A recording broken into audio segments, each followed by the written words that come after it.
This is where we left off. I'll read this one more time on becoming living proof that cliches really exist.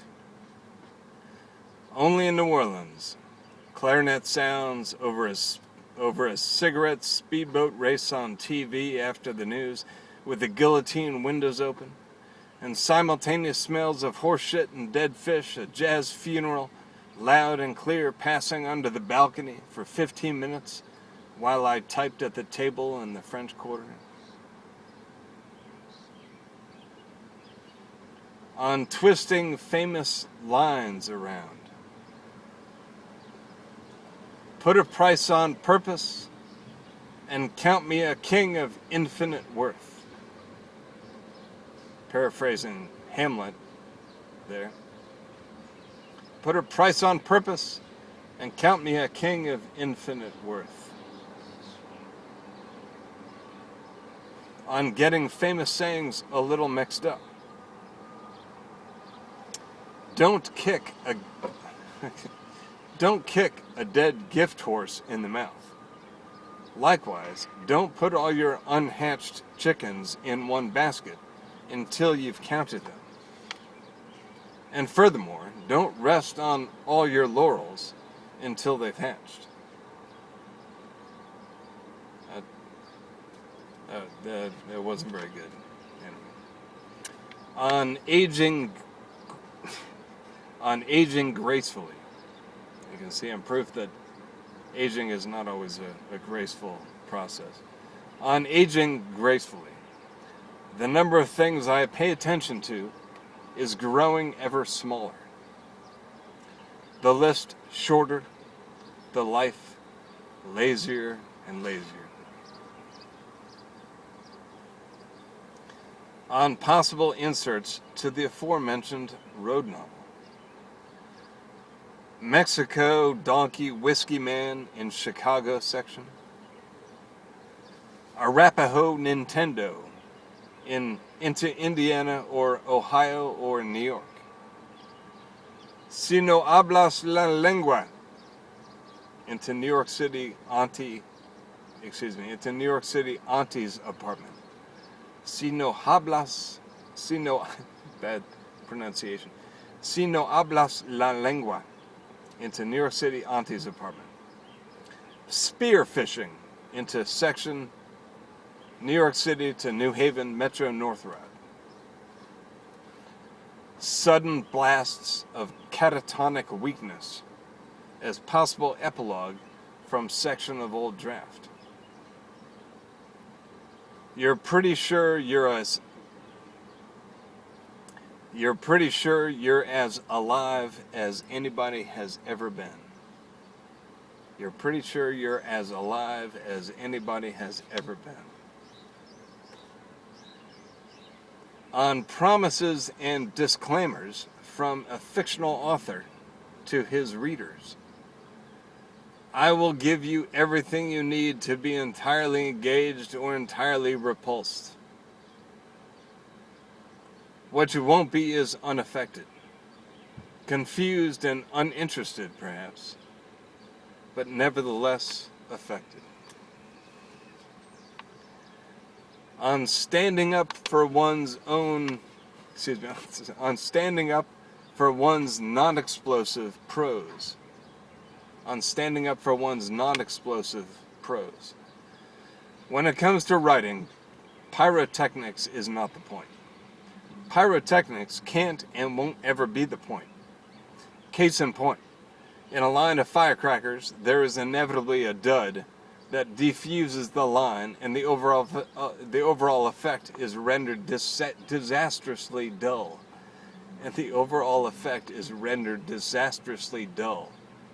Words and thoughts are the point. The haphazard, helter-skelter power they contain. On possible titles for compelling new stories. Beg to differ. Bodhisattvas need not apply.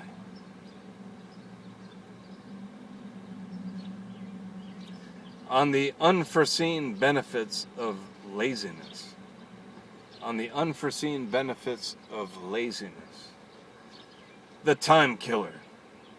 I'm sleeping better than I ever have in my entire life. I'm sleeping late. On wondering what it would take to write like Mr. Proust. Boredom, the lead-in, the catalyst for the never-ending work called A Life in Installments. That is, boredom must produce results. Must move pen, God willing, to allow the fodder and filling for life's installments to give birth to themselves, to take flight, to write through all the terrible boredom. That is the trick.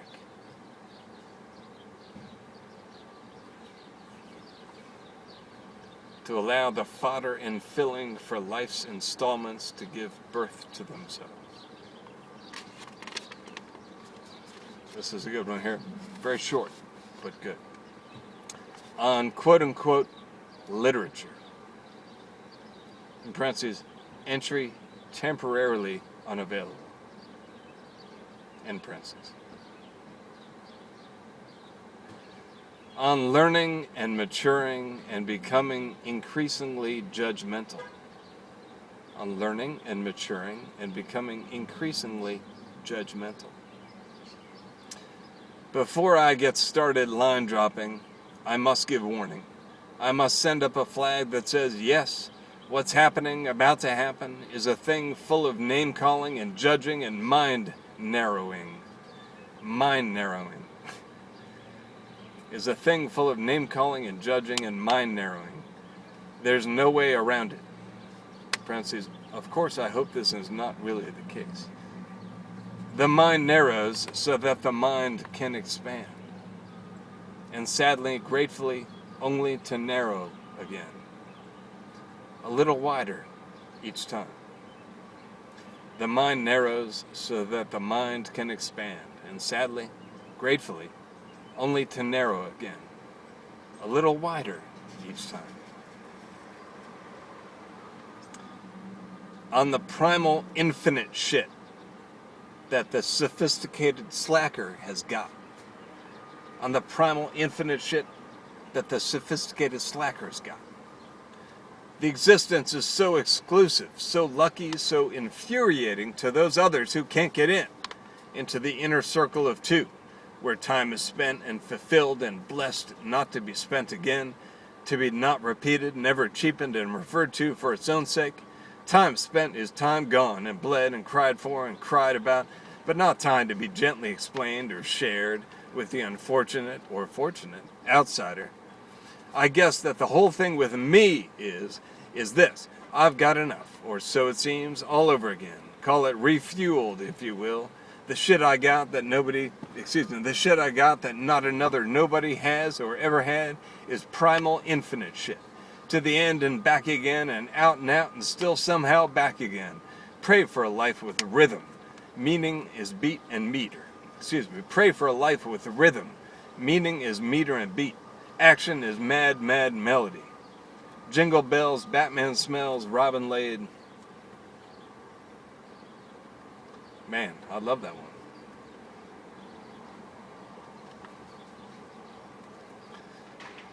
On more possible inserts to the aforementioned road novel. Maybe there's a chapter called Week 3, which runs a dry list of places, things, miniature events. For example, the laundry didn't turn much. The laundry turned but didn't dry much. Between Moab, Utah, and Flathead Lake and Polson, Montana. Just shy of Glacier National Park, maybe 5 or 10 pages of straight, unadulterated detail. We'll see. I'm trying to find people to talk to. Talk about conflict, that is, assuming you can find someone who wants to talk about conflict, real conflict, that is. Talk about conflict, the crazy internal headbutt.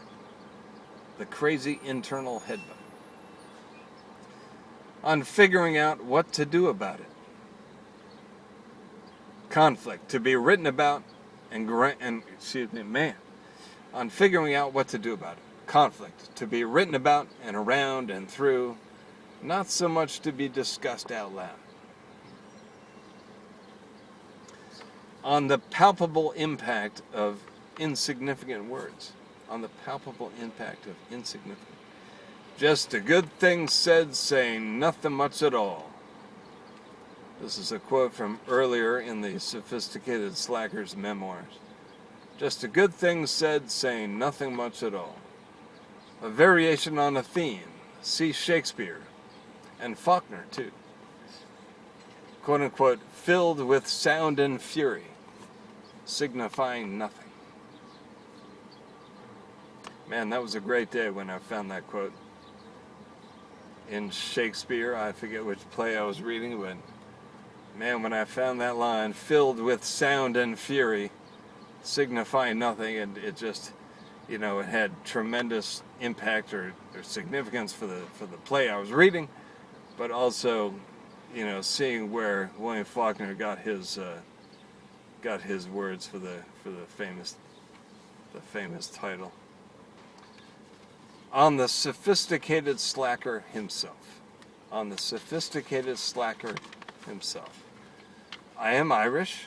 I have pale skin, red eyes, a medium-sized mouth, a weak voice, a big head, a weak neck, and an unreasonably bad back. From these things spring my vanity, my omnipotent vanity. I am proud of my self-knowledge. I am weak because of it. Most of all, I am reckless and vague with language in all manners. I am reckless and vague with language in all matters of speech and writing. Reckless and vague. These days I am calling this my maturity. Proof of it.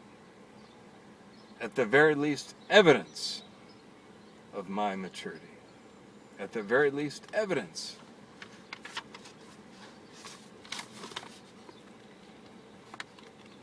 All right, I think two or three more of these appendix readings, and then we'll get to novella number 1.